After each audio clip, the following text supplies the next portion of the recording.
Good morning, ladies and gentlemen. My name is Charles Powell and I'm the director of the Elcano Royal Institute. And today it's my honor and privilege to have with us in our headquarters the Ambassador of Georgia to Spain, Ilia Giorgadze.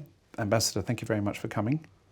Thank you, Charles. Pleasure is mine. And we're going to talk about Georgia's application for EU membership. Georgia applied last year in 2022. We are now in the midst of the Spanish presidency of the Council. Could you tell us, first of all, a little about the state of the application, the European Commission's response to that application, and perhaps a little about what Georgia is doing in order to meet the Commission's requirements?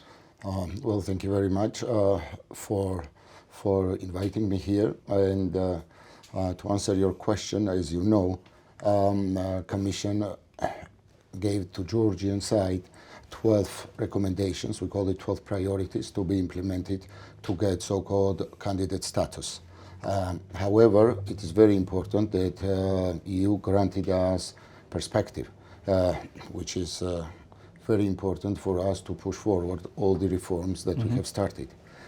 So before I talk a little bit about these 12 points, 12 priorities, it should be mentioned that Georgia was doing quite a lot to harmonize laws to the European Union, and we have adopted more than 100 different pieces of legislation and made quite an important reforms. It was done by government, by parliament, by other institutions. So as far as these 12 priorities are concerned, we are very actively throughout the year working on this to do all the necessary steps, so-called homework. I think we have advanced a lot, and only last week we had the High Representative, Mr. Borrell, visiting Georgia, and he has listened to us. We get lots of advices from him, and we think that we are doing quite well. We have implemented several of these priorities fully, and some of them are still under, let's say, implementation. We are working very, very closely with the Commission or with the Venice Commission, depends which priority we are talking about, to finalize it and to do maximum what we can do in this respect. Do some people in Georgia feel that the Commission was unfair in its response and perhaps being too demanding when it established this list of 12 priorities? Firstly, I should say that Georgians were a little bit frustrated that we did not get candidate status together with Ukraine and Moldova. But okay, we understand. We have, let's say, preconditions, these 12 priorities, to get the candidate status. So that's why we are doing our best to achieve and to fulfill these priorities. However, it should be underlined that we are doing this reform not only to pleasure European Union and the Commission, but it is very important that for our society and for our development, all these recommendations and the changes what we are doing, this is firstly for Georgian people and for our nations. And which are the most difficult conditions to meet of these 12 priorities? 12 priorities, for example, there are, let's take judicial reform. We are very actively working with the Venice Commission to do and to meet all the requirements what is given to us, and I think we will achieve it very soon. But of course, lots of other laws and reforms are implemented in this direction. Another, let's say, tricky priority is the oligarchization. Actually, no one really knows what it means, and there is no precedent. So what we did is we took the draft law, which was done by Ukraine, and it's only one law exists, not only in Europe but also in our region.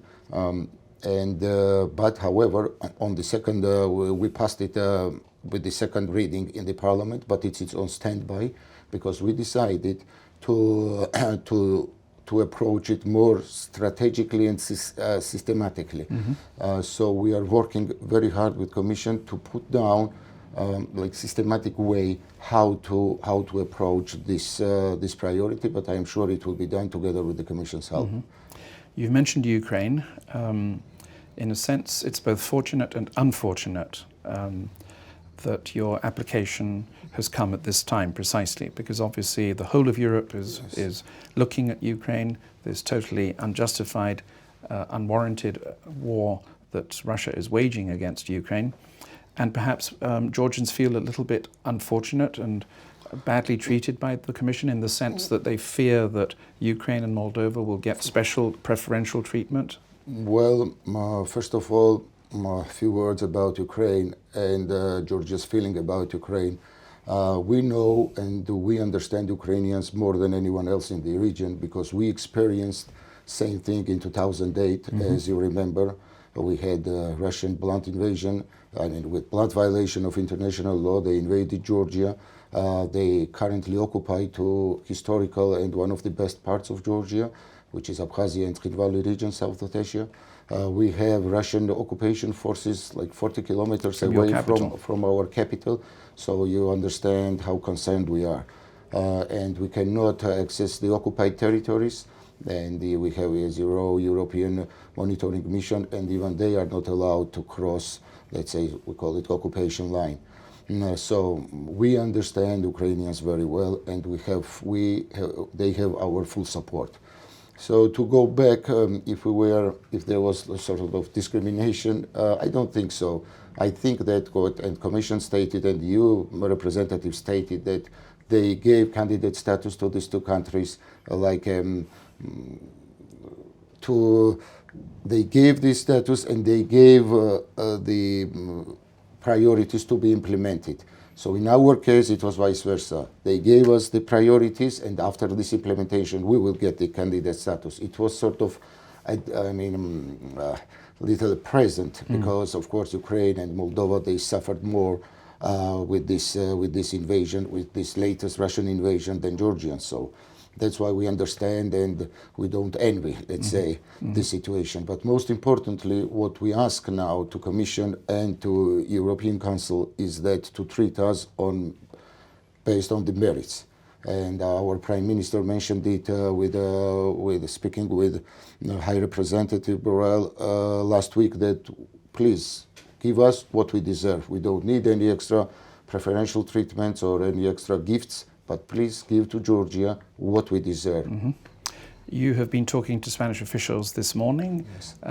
Because there is a Georgian delegation in town. What feedback have you received from Spanish officials regarding your candidacy? I should admit that throughout my stay here, we had always full support from Spanish government, and now also it was stated openly that first of all, Spain supports enlargement, and Spain supports Georgia to have the candidate status. And I'm very thankful to all the ministry and of course the Prime Minister's office that we have full support. And looking ahead, Ambassador, it's unfair perhaps to ask you to predict the future. You're a diplomat, not a magician. But looking ahead to the next few months, the end of the Spanish presidency and beyond, what do you think is going to happen? What's the most likely outcome right now? You have mentioned that a Georgian delegation is here. Yes, we have this intergovernmental group comprised of different Georgian institutions, government institutions. They are traveling to all member states and to Brussels to give all the information, detailed information from the first hand, what we have achieved. And we gave you this brochure, what I have in my hands, where all the details, information is there, where we are, in which priority, how much we have advanced and what has to be done. So frankly speaking, if there will be merit-based decision, we will get candidate status, but most probably to the political decision, and it's up to member states to decide. But really, we are hopeful. Can you tell us finally, what do normal, ordinary Georgians feel about all of this? The man in the street, the woman in the street in Georgia, are they enthusiastic about the prospect of EU membership? I tell you that compared to other countries, I will not mention any of them, but other countries in the region, Georgian population, more than 90% supports EU membership, and more than 80%, around 80% supports NATO membership. So there is no way back. Georgian people, Georgian nation, there is no even. Okay, let's jump to one of the priorities: polarization. So it was mentioned yesterday also that maybe there is a polarization between the actors, political actors, but there is no polarization Within society.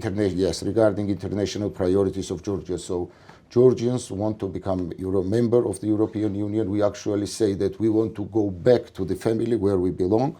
And of course, the same applies to NATO membership. And as you remember, Georgia always participated, and we have quite advanced military armed forces, and Georgia always participated all the missions, including Iraq, Afghanistan, and we suffered quite number of losses. So. And to remind you, Georgia was per capita biggest contributor in Afghanistan and in Iraq. Ambassador, I'm afraid we have no more time now, but thank you very much for being with us and sharing your thoughts, and we wish you and your country all the best. Thank you so much. Thank you.